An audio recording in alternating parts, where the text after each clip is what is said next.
So yun mga boss, meron tayong nire-repair dito na electric kettle. So baka meron kayong mga ganitong electric kettle na ang issue hindi na uminit. Ngayon, i-share ko sa inyo kung paano yung ginawa ko dito. So una, ituturo ko sa inyo kung paano yung unang procedure or yung pagda-diagnose kung paano yung basic na pag-check ng troubleshoot. So una, pumunta agad tayo dito sa kanyang cord. Yan. Tapos kanyang dito sa kanyang mismong connector doon sa mismong electric kettle. Yan. So kumuha lang tayo ng tester. Yan, tester. Tapos i-set natin sa continuity mga boss. Yan.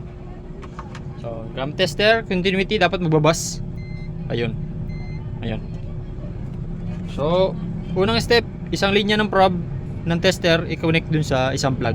Linya ng plug. Tapos hanapin natin dito sa dalawang pin dito sa gitna kung alin yung connected sa kanila. Dapat mag-bus. Dito sa isang pin, wala. Pangalawa.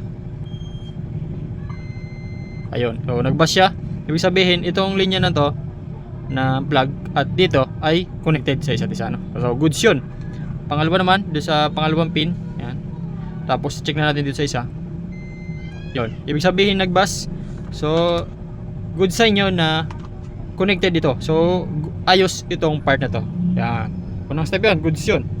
Ngayon dumako na tayo dito sa ating mismong electric kettle, ano? So pangalawang step natin, i-check natin itong kanyang heating element. Ito yung heating element niya. Yan, paikot na yan. Yan, ito. So dapat pag tinester natin yan, gamit pa rin yung buzzer or continuity. Dapat connected pa rin yan, magbabas pa rin, no? So tara. Tingnan natin. Ayan. Dito sa isang linya. Tapos dito sa pangalawa, dapat mag-bus yan. Yun. Yun. Ibig sabihin, connected. Ibig sabihin, goods pa itong heating element niya, hindi pa putol. So magandang sign yun. Ibig sabihin, pwedeng ang possible na sira ay nandito at o kaya nandito sa switch. Ngayon, to cut the video short, ayun. Ngayon, na-diagnose ko na to. Nakita kong issue dito. Okay naman yung switch niya. Ang naging problema lang dito mga boss ay ito, dito. Ayan, ito. Kita nyo may tornilyo yan dito. Naglulus yan, maluwag. Itong tornilyo na to. Maluwag siya. Kaya hindi siya nagko-contact dun sa mismong switch. So yung isang linya, pansin nyo, yung isang linya niyan, diretso yan dito sa isang sa isang circle dito. Tapos, yung pangalawang bilog naman ay connected naman doon sa isang switch, papunta pabalik dito. Ayan. Nakikita nyo. No? Yan. Itong pangalawang baliit na bilog, itong pangalawa, ito. Or tingnan natin ito. Pointer. Ito. Yan, ito pangalawa. Connected yan dito. Dumaan sa papunta dun sa ating switch. Tapos yung isang linya ng switch papunta dito, ito, pabalik dun sa isang filament, sa isang heating element niya. Tapos yung isang heating element naman ay connected dito, papunta yan dito. Ayan. So ganun lang yung basic na connection nito. Ngayon, kung sakaling pwedeng na-check nyo na lahat at wala pa rin, i-check nyo to. Yan o. Yung mga tornilyo na yan na pinagkakabitan nito. So naglulus pala yan. Ito. Naglulus. Ito. Yan. I-check nyo yan. Tornilyo na yan. Tapos yung kabila. Dito. Ayan. Kasi ito ay nagiging problema niyan. Isa sa nakita kong problema, maluwag. Kaya naglulus. Yun. So ngayon, check na natin. Ulit natin. Nahigpitan ko na yun eh. So check ulit natin.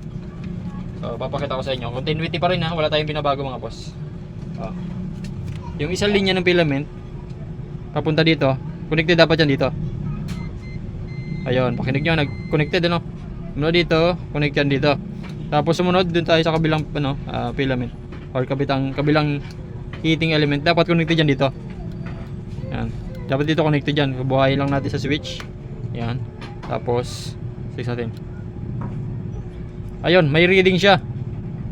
Ibig sabihin connected na yung mga boss. Tingnan niyo sa tester. Yan, may reading. Ibig sabihin connected na siya. Ano? Yan. Pag anong may reading mga boss, okay na yan, connected na yan. No? Ayan, tingnan natin.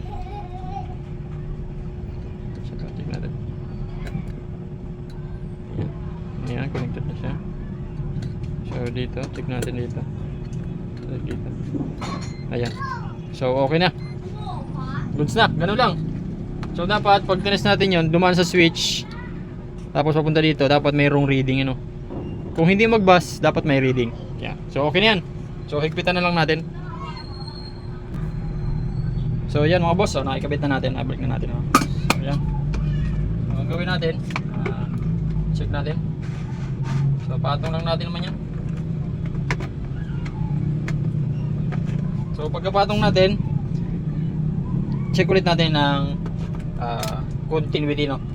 So continuity ulit natin. Yan. So dapat dikit natin dito, dalawa. Tapos buhayin natin. Yun, dapat may reading mga boss. Ayun, no, dapat may reading pag nakabuhay.